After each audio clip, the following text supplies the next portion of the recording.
수도권이 상승장이 끝났고 한 30%에서 40%가 빠질 것 같다. 이게 빠지고 나면은 매수를 할 것이다. 이런 계획을 가지고 있으면 부자는 영원히 될 수 없다. 네, 안녕하세요. 닥터 부자 아빠입니다. 얼마 전에 제 사무실로 30대 초반에 아직 주택이 없으신 직장인 남자분이 좀 찾아왔어요. 그래서 이분의 고민은 도대체 어떻게 하면 내가 부자가 될 수 있을까, 뭐 이런 고민을 얘기했었고요. 저는 이제 상황을 좀 듣고 피드백을 드렸던 내용이 몇 가지가 있는데 그 내용을 좀 간략하게 요약을 해서 좀 말씀을 드리려고 합니다. 이분은 상황이 이랬어요. 30대 초반이었고요. 무주택이죠. 주택이 없고 자기는 이제 부자가 되는 게 목표다라는 얘기를 했어요. 그럼 부자가 되는 게 목표라고 했으니까 현재 목표 달성을 위해서 도대체 어떤 것들을 하고 있느냐라고 저는 질문을 했고요. 이분은 이제 크게 두 가지를 얘기했습니다.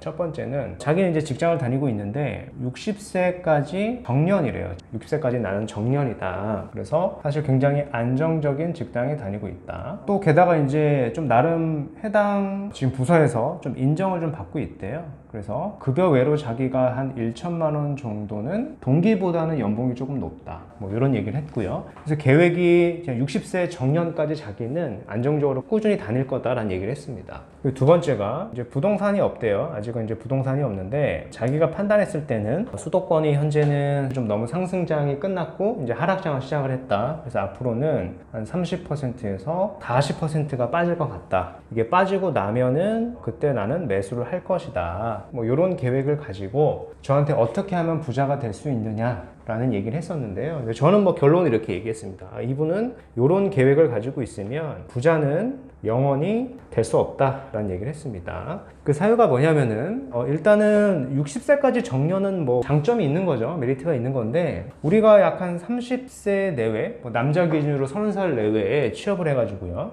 60세까지 정년이라고 치죠. 근데 은퇴를 해요. 그럼 우리가 거의 한 100세까지 살 텐데 공백기가 거의 40년이에요. 40년 동안은 도대체 무엇을 하고 살 것이냐, 그러니까 해결이 되지 않죠. 굉장히 안정적인 직장을 베이스로 해봐도 일하는 기간은 30년밖에 되지 않고 40년간은 붕 뜨게 되죠. 이 기간을 어떻게 해결할 것이냐, 이게 단기적인 해결책밖에 되지 않는 거예요. 단기적인 해결책을 얘기한 것이겠고, 부동산이라고 하는 거는 뭐 그동안 뭐 상승장이었죠. 상승장이었는데 내가 상승장에도 사지 못했다 라고 하는 것은 뭐 하락장에서는 당연히 더 살 수가 없습니다. 하기가 굉장히 어렵고요. 그러니까 부동산은 뭐 상승장이든 하락장이든 그런 게 중요한 게 아니라 심지어 뭐 하락장에도 상대적으로 자산이 덜 하락하고요. 뭐 그런 상황 속에서도 이제 오르는 자산들은 반드시 존재를 합니다. 근데 그런 것들을 찾아가지고 선별적으로 역발상 투자를 하는 게 이제 부자가 되는 방법인데 부자가 되는 방법을 모두 비껴가죠, 사실.